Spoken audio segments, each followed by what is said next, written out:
प्रारब्ध सामने आने से पूर्व ही 33वां मनुष्य भविष्य ज्ञान के कारण अति दुखी रहने लगा और बुरे दिन आने से पूर्व ही वह रोता कलपता मृत्यु के मुख में चला गया। चित्रगुप्त ने यह समाचार ब्रह्मा जी को सुनाया तो उन्होंने भविष्य कथन के दुष्परिणामों को समझा और यह नियम बना दिया कि किसी को भी भविष्य एवं भाग्य की जानकारी न दी जाए, अन्यथा लोग पुरुषार्थ परायण सुखी जीवन से हाथी धो बैठेंगे।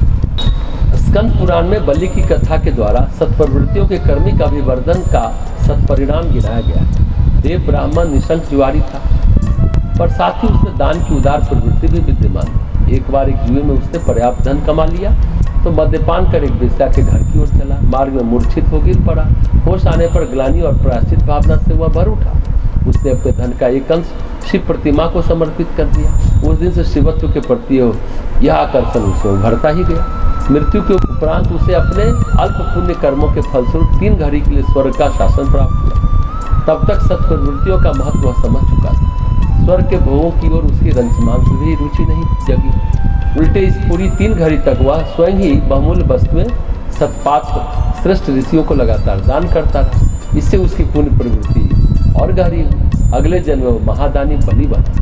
पद्म पुराण के अनुसार सोम शर्मा नामक तपस्वी साधक हरिहर क्षेत्र में साधना रत। उनके जीवन का अंतिम समय निकट था। तभी दैत्यों की एक टोली वहां पहुंची और भयानक उपद्रव किया। इस प्रकार अंतकाल में उनके स्मृति पटल पर दैत्यों की यह छवि अंकित हो गई। सात्विक प्रवृत्ति के साधक वे थे ही। उनका सूक्ष्म शरीर मृत्यु के तत्काल बाद दैत्यराज हिरण्यकशिपु की पत्नी कयाधु में प्रविष्ट हुआ। प्रहलाद के रूप में वे प्रकट हुए। जन्मतः ही उनकी अंतःचेतना परिष्कृत उदात्त थी। दैत्य दुष्प्रवृत्तियों के प्रति उनमें प्रबल विरोध भाव भी था।